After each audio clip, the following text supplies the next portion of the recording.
Hello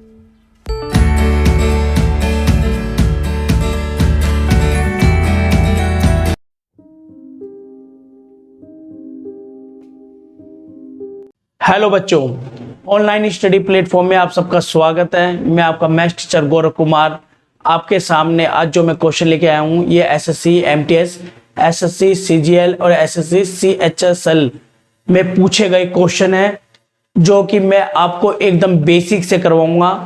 आपको math से डरने की कोई जरूरत नहीं है। अगर जिन बच्चों ने आज तक कभी मैथ करा ही नहीं है या करा है तो कहीं ना कहीं डाउट्स रहे हैं, तो वो डाउट्स आज इस क्लास में क्लियर होंगे और एकदम बेसिक से हम मैथ करेंगे। आओ बच्चों, क्लास आज की स्टार्ट करते हैं। देखिए, एक कुर्सी अंकित मूल्य पर 10% की छूट के बाद 720 रुपए में बेची जाती है, तो कुर्सी का क्रय मूल्य 640 रुपए है। यदि इसे अंकित मूल्य पर बेचा जाए तो लाभ प्रतिशत क्या होगा? अब बच्चों देखिए, इस क्वेश्चन में हमें लाभ प्रतिशत निकालना है अंकित मूल्य पर जो चीज हमने बेची है। तो यहां पे देखिए, जो 720 रुपए हमें दे रखा है बच्चों, ये जो 720 रुपए में बेची जाती है वो हमारा एसपी है। और ये कब हुआ? जब 10% की हमें अंकित मूल्य पर छूट मिली। तो ये हमारा जो अंकित मूल्य पर 10% की छूट मिली, तो उसके बाद ये हमारा 720 रुपए है, ये हमारे 90% के बराबर आया है। जैसे हमने अंकित मूल्य 100 रुपए मान लिया बच्चों और उस पर 10% की छूट दे दी, तो हमारी वैल्यू कितनी बची? 90% की बची। तो ये 90% के बराबर हमारी 90% जो है 720 रुपए के बराबर है। तो 100% हम जब अंकित मूल्य निकालेंगे, ये हमारा अंकित मूल्य एमपी मान लो, तो 720 भाग में 90 और गुना में 100, तो 0 से 0 काट दी बच्चों, 9×8 = 72 होता है और 8 को इससे गुना करेंगे तो कितना आएगा बच्चों? हमारा 800। जो हमारा अंकित मूल्य है बच्चों वो कितना है? हमारा अंकित मूल्य 800 रुपये आया है। तो आगे देखिए बच्चों, इसमें लिखा है कुर्सी का क्रय मूल्य, कुर्सी का क्रय मूल्य 640 रुपये है। तो हमारा सीपी कितना है बच्चों? 640 रुपये। यदि इसे अंकित मूल्य पर बेचा जाए, अंकित मूल्य पर मतलब बच्चों देखो 640 की चीज थी और 800 रुपए में बेचा जाए तो कितने का प्रॉफिट होगा बच्चों? बताइए। ये प्रॉफिट होगा हमारा 160 रुपए का। कितने रुपए का फायदा होगा हमें? 160 रुपए का बच्चों फायदा होगा। तो आगे देखिए, तो हमारा जो प्रॉफिट हुआ है वो हमारा हुआ 160 रुपए का और हमें लाभ प्रतिशत निकालना। बच्चों देखो, फार्मूला लाभ प्रतिशत का क्या होता है?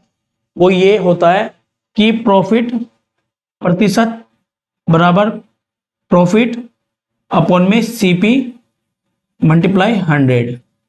तो हमें प्रॉफिट 160 का हुआ था और हमने 640 की चीज 800 में बेच दी थी, तो हमारा जो सीपी होगा वो 640 है और गुना में 100। ठीक है बच्चों, समझ में आया होगा। आगे देखिए, हम 0 से 0 काट देते हैं और 16 कम 16, 16 चौके 64 और 4 को हम जब 100 से भाग करेंगे तो कितना आएगा? 25%। तो हमारा बच्चों लाभ प्रतिशत कितना है? 25% आया है। तो ऑप्शन में देखते हैं कि 25% कौन से उसमें है। तो देखिए, हमारा जो 25% है ऑप्शन डी में है। तो हमारा आंसर क्या होगा बच्चों? जो करेक्ट आंसर होगा, ऑप्शन होगा, वो हमारा डी होगा। तो आशा करता हूं आप सबको समझ में आ रहा होगा ये क्वेश्चन। तो अगला क्वेश्चन लेते हैं बच्चों। देखिए,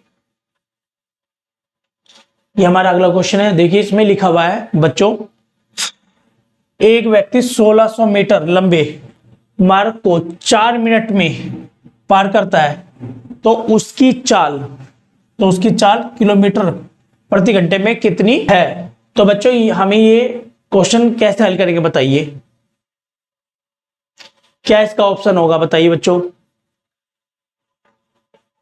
तो देखो बच्चों, मैं बताया तो आपको किस तरीके से क्वेश्चन करना है। आपको ये क्वेश्चन देखिए, जब ऐसे क्वेश्चन आते हैं जिसमें हमें दूरी दे रखी हो, समय दे रखे हो, तो आप सभी को पता है एक फॉर्मूला जो बचपन से सभी बच्चे सुनते आ रहे हैं, करते आ रहे हैं क्लासों में, 6ठी क्लास 7वीं क्लास में। तो देखिए कैसे करेंगे इसको हम। फॉर्मूला जो हमारा होता है वो फॉर्मूला हमारा यहाँ पे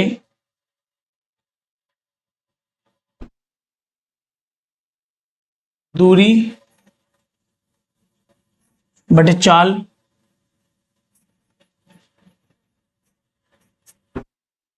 समय। सभी बच्चे जानते हैं समय बराबर दूरी बटे चाल, पर यहां पे हमें क्या निकालना बच्चों, चाल निकालना है, तो इसलिए हम क्या लगाएंगे फॉर्मूला, चाल बराबर दूरी बटे समय।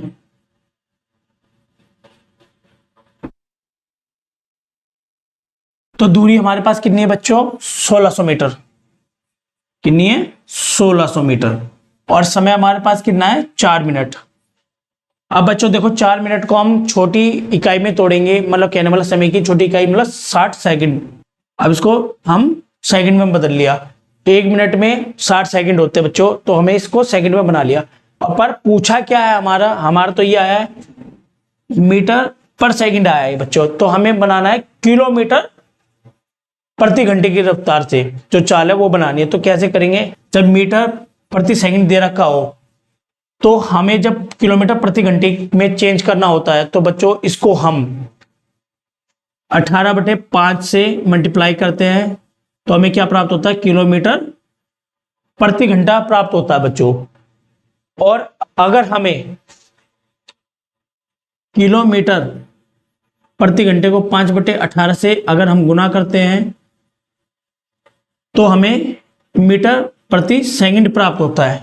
ठीक है बच्चों, तो हमें क्या निकालना है, किलोमीटर प्रति घंटा निकालना है। तो हम इस क्वेश्चन को 1600 गुना में 4 गुना में 60 गुना में कितना बच्चों 18/5। ठीक है बच्चों, तो यहां देखिए, अब यहां पे आप काटोगे तो किस तरह से काटोगे, देखिए 4 चौक 16 और 2 जीरो बच्चों। ठीक है, अब 0 से 0 कट गए। ठीक है बच्चों, 6 तिये 18, 3 5 8 40, 8 और 8 तिये 24 किलोमीटर प्रति घंटा। ठीक है बच्चों, तो हमारा जो आंसर आया है बच्चों वो आया 24 किलोमीटर प्रति घंटे की रफ्तार से जो है उसकी चाल हो जाएगी व्यक्ति की। तो आंसर देखिए बच्चों क्या होगा, इसका ऑप्शन में से हमारा आंसर है बी। तो इसका आंसर कितना आया बच्चों, बी आंसर आया है। तो आप सभी को समझ आया, इसको साथ में नोट डाउन भी करते रहना बच्चों कॉपियों में अपनी। तो देखिए अगला क्वेश्चन देखते हैं बच्चों। देखिए अब यहां पे क्वेश्चन में बोला गया दो ऊनी जैकेटों ए और बी के मूल्य 7:9 में है। यदि जैकेट ए का मूल्य जैकेट बी के मूल्य से 380 रुपए कम है तो जैकेट बी का मूल्य रुपए में ज्ञात कीजिए। तो यहाँ देखिए बच्चों, इन क्वेश्चनों को हम आज तक जो अनुपात के क्वेश्चन होते हैं आज तक जो हम करते आए हैं इनको एक्स और वाई मानते हुए आए, पर हम एक्स और वाई नहीं मानेंगे क्वेश्चन को। तो देखिए बच्चों, ए और बी है, हमारे पास क्या है 7 और 9 अनुपात में दे रखा है। तो इसने बोला यदि जैकेट ए का मूल्य जैकेट बी के मूल्य से 380 रुपए कम है तो ए जो ए है वो बी से कितना कम है, 2 कम है अनुपात में। तो 2 कम है तो रुपए में कितना कम है, 380 कम है। तो बच्चों देखो अनुपात में 2 कम है और रुपए में कितना है, 380 रुपए कम है। तो एक अनुपात में कितना होगा बच्चों, 190 होगा, 190 रुपए होगा कम।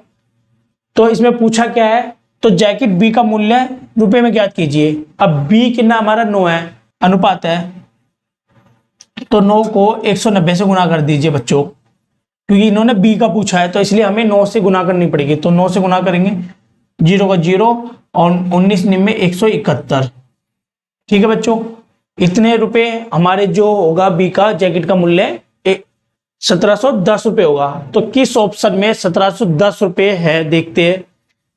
यहां पे देखिए ऑप्शन में ए बी सी डी, हमारा आंसर क्या है बच्चों, ए 1710 रुपए कम है। अगर इसी क्वेश्चन में अगर ये पूछता कि ए का जैकेट का मूल्य कितना होगा तो हम इसको क्या करेंगे 7 से गुना कर देते बच्चों। 190 रुपए को हम 7 अनुपात से गुना कर देते तो हमारा आंसर ए का आ जाता, पर यहाँ पे ए का आंसर पूछा ही नहीं गई है, इसलिए आंसर जो हमारा बी का पूछा गया है तो बी का हमारा आंसर है 1710 रुपए। ठीक है बच्चों, आपको समझ में आ रहा होगा बिल्कुल एकदम बेसिक से। तो देखिए बच्चों, अगला क्वेश्चन हम लेते हैं।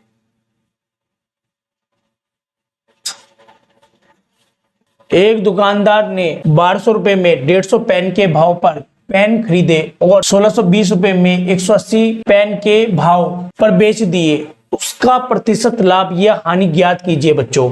तो इस क्वेश्चन में हमें क्रय और विक्रय मूल्य का जो ये प्रश्न है उसको हल करना है। एक दुकानदार ने 1200 रुपए में 150 पेन के भाव पर पेन खरीदे और 1620 रुपए में 180 पेन के भाव पर बेच दिए। उसका प्रतिशत लाभ या हानि ज्ञात कीजिए।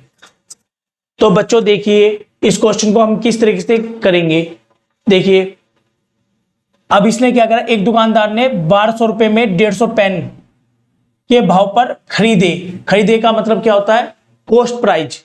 ठीक है, हमारी जो कॉस्ट प्राइस थी और 1620 रुपए में 180 पेन के भाव पर बेच दिए, ये हमारा क्या हो गया, सेलिंग प्राइस। अब हमें यहाँ पे प्रत्येक की निकालनी है, हर एक पेन की कीमत निकालनी है। एक पेन की कीमत 1200 भाग में 150, तो यहाँ पे एक पेन की जो कॉस्ट प्राइस निकल जाएगी बच्चों।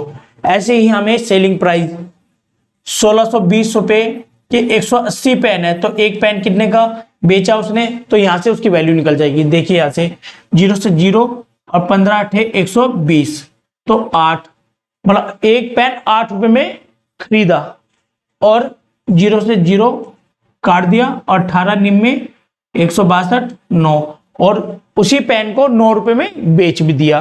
तो बच्चों यहाँ पे जो हमारा सीपी है वो 8 रुपए है और जो एसपी है वो 9 रुपए है। तो हमें साफ पता चल रहा है कि इस क्वेश्चन में भैया 8 रुपए का एक पेन 9 रुपए में बेच दिया, तो प्रॉफिट हमें कितने हुआ, 1 रुपए का हुआ। ठीक है बच्चों, 1 रुपए का हमें प्रॉफिट हुआ और हमें पूछा क्या है, उसका प्रतिशत लाभ या हानि ज्ञात कीजिए। तो यहाँ पे देखिए बेटा, हमें जब प्रॉफिट हुआ है तो हमें लाभ प्रतिशत ही निकालना है, हानि प्रतिशत तो हम निकालेंगे नहीं। तो देखिए फार्मूला क्या होता है, लाभ प्रतिशत प्रॉफिट कॉस्ट प्राइस मल्टीप्लाई 100। तो प्रॉफिट कितने रुपए का हुआ था बच्चों, 1 रुपए का, और कॉस्ट प्राइस कितनी थी हमारी उसकी 8 रुपए, गुना में 100। तो देखिए बेटा 4 दूनी 8 और इसको हम भाग लाएंगे 100 को, 4 से 25 और 2 से 25 को भाग करेंगे 12.5%, हमारा आंसर आ गया है। तो हमारा लाभ प्रतिशत क्रय और विक्रय मूल्य के इस प्रश्न में कितना आया है, 12.5%।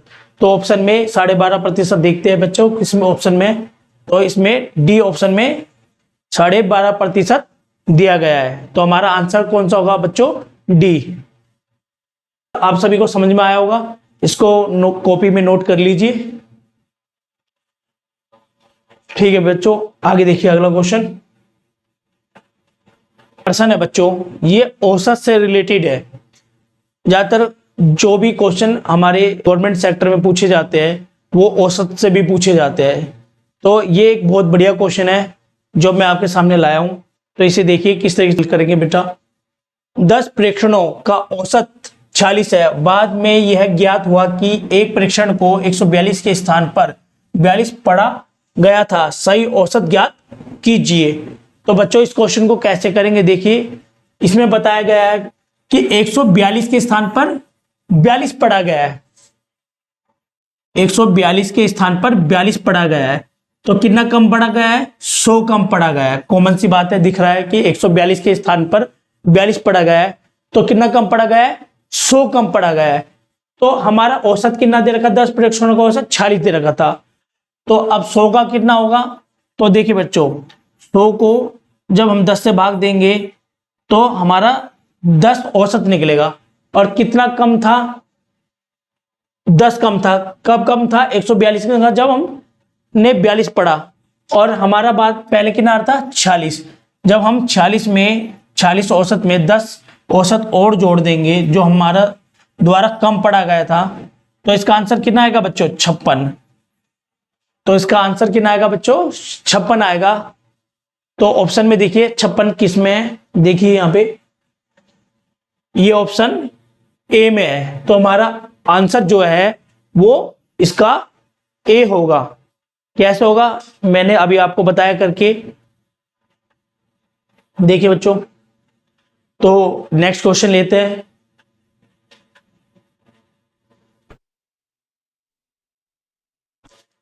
देखिए बच्चों, एक बल्लेबाज ने 124 रन बनाए जिसमें 6 चौके और 10 छक्के शामिल थे। उसके कुल स्कोर में से कितने प्रतिशत रन विकेटों के बीच दौड़कर बनाए गए?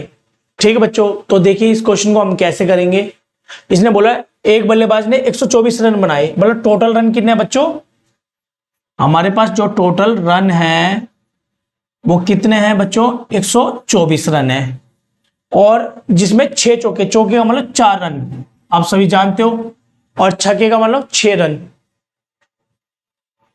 आप क्रिकेट मैच तो देखते होंगे बच्चों, उसमें छक्के और चौके का मतलब यह होगा, एक क्रिकेट जो एक बल्लेबाज है जब अपने बल्ले से चौका लगाता है तो जब बाउंड्री से टच होती है तो 4 रन मिलते हैं, और बाउंड्री के बाहर जाती है डायरेक्ट तो 6 रन मिलते हैं। तो यहाँ पे वही चीज बोला गया है, जो चौके हैं 4 रन और छक्के हैं 6 रन। इसका मतलब जो चौके लगाए उन्होंने कितने लगाए? 6, तो 4 से गुना कर दिए, कितना है? 24 रन लिए उन्होंने। और छक्के से जो रन प्राप्त करे तो 10 गुना में 6, 60। इनका टोटल करो बच्चों, 4 और 2 8। ये 84 रन वे रन है जो छक्के और चौके लगाकर लिए गए हैं। ठीक है, दौड़कर नहीं, छक्के और चौके लगाकर लिए गए रन है, वे रन है 84। ठीक है बच्चों, आपके जो सामने है, और हमें प्राप्त करना है, ज्ञात करना है उसके कुल स्कोर में से कितने प्रतिशत रन विकेटों के बीच दौड़कर बनाए गए हैं। तो अब बच्चों जो हमारे द्वारा छक्के और चौके जो लगाए गए थे और जो उनके द्वारा जो रन प्राप्त किए वो 84 है, तो घटाइए इनमें से आप भाई 124 में से, टोटल रन में से 84 रन घटाइए आप, कितना आ रहा है? 40। ये 40 वे रन है जो विकेटों के बीच में दौड़कर प्राप्त किए गए हैं। तो इसका हमें क्या करना है बच्चों, कितने प्रतिशत रन विकेटों के बीच में दौड़कर बनाए गए हैं। तो देखिए इसका, भाई देखो 40 जो रन है हमने विकेटों के बीच में दौड़कर बनाए गए हैं, और टोटल रन में से, टोटल रन कितने हैं? 124, गुना में इसका प्रतिशत निकालेंगे तो 100। ठीक है बच्चों, तो अब यहाँ पे क्या करेंगे, 4 से भाग देंगे, 4 एकम 4, 0 की 0, 4 3 12, 4 एकम 4। अब इसको 10 को 100 से गुना कर लीजिए, कितना आएगा? 1000, और 31 को इससे भाग लगा दीजिए। तो देखिए बच्चों, अब हम 31 को 3 से गुना करेंगे तो कितना आएगा? 93 आएगा। तो घटाइए इसको, 100 में से 7 और 0 की 0। ठीक है बच्चों, अब 31 को 2 से गुना करेंगे तो 62 आएगा, और घटाने में कितना आएगा? 8 आएगा। तो इसका किस तरह लिखेंगे? 8 सही 31 और यहां 32। तो हमारा आंसर 32 सही 8/31। तो हमारा ऑप्शन में से कौन सा है? देखो बच्चों, ये हमारा 32 सही 8/31%। ठीक है बच्चों, हमारा जो आंसर है वो हमारा आंसर है बी। ठीक है, तो बच्चों आप कॉपी में नोट कीजिए इसको। मनीष ने 10,000 रुपए की धनराशि एक साहूकार से 7% 6 महीने की दर से साधारण ब्याज पर उधार ली। 3 वर्ष बाद उसे साहूकार को कितनी धनराशि का भुगतान करना होगा? बच्चों आपने ये जो क्वेश्चन है जो मैंने अभी पढ़ा, ये आपने छोटी क्लासेस में करा होगा कि सिंपल इंटरेस्ट किस तरह से निकालते हैं, साधारण ब्याज हम किस तरीके से निकालते हैं, ये वो क्वेश्चन है। तो देखिए बच्चों, इस क्वेश्चन को हम किस तरीके से करेंगे, बिल्कुल एकदम बेसिक से। तो देखिए बच्चों, मनीष ने साहूकार से 10,000 की जो धनराशि है वो उधार ली। तो जो हमारी धनराशि है उसको हम पी से दर्शाते हैं। पी का मतलब प्रिंसिपल होता है, जिसे हम हिंदी में कहते हैं मूलधन, जो हम, ठीक है जी। तो अब कितना लिया? 10,000 उधार लिया। और आप यहां देखिए, जब हम ऐसे जो क्वेश्चन करते हैं हम बिल्कुल साल का हिसाब लगाते हैं, प्रतिवर्ष का हिसाब लगाते हैं, पर इस क्वेश्चन में दे रखा है 6 महीने का जो ब्याज की जो दर है 7% है। तो साल की कितनी होगी?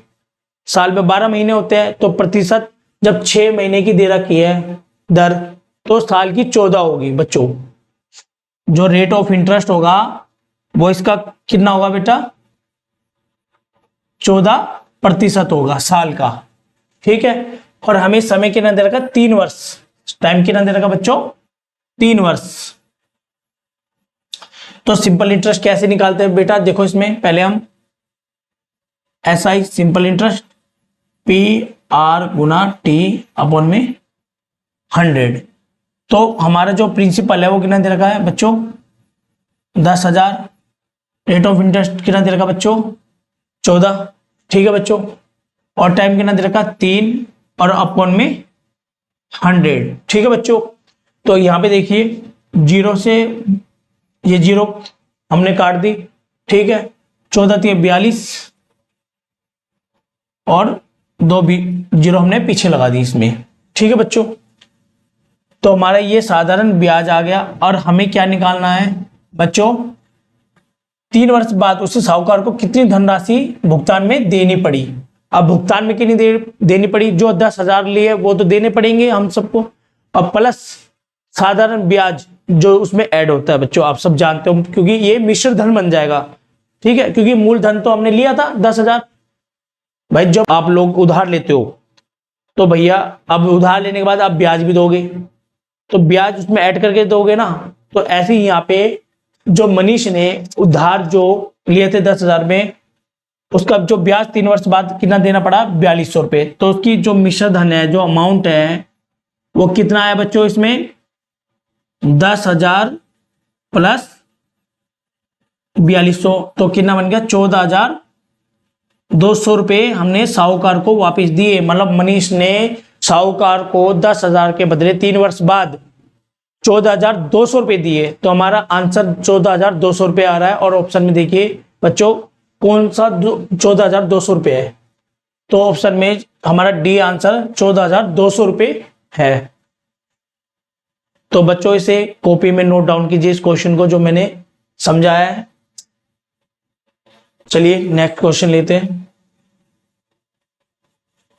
तो बच्चों देखिए, ए किसी कार्य के 5/7 भाग को पूरा करने में 15 दिन का समय लेता है। बी की मदद से उन्होंने एक साथ उस कार्य को 12 दिनों में पूरा कर लिया। अकेले बी को इस कार्य को पूरा करने में कितने दिनों का समय लगता है। तो बच्चों करो इस क्वेश्चन को करके देखिए एक बार, और इसका आंसर बताइए कौन सा हो सकता है। कोशिश करिए करने की।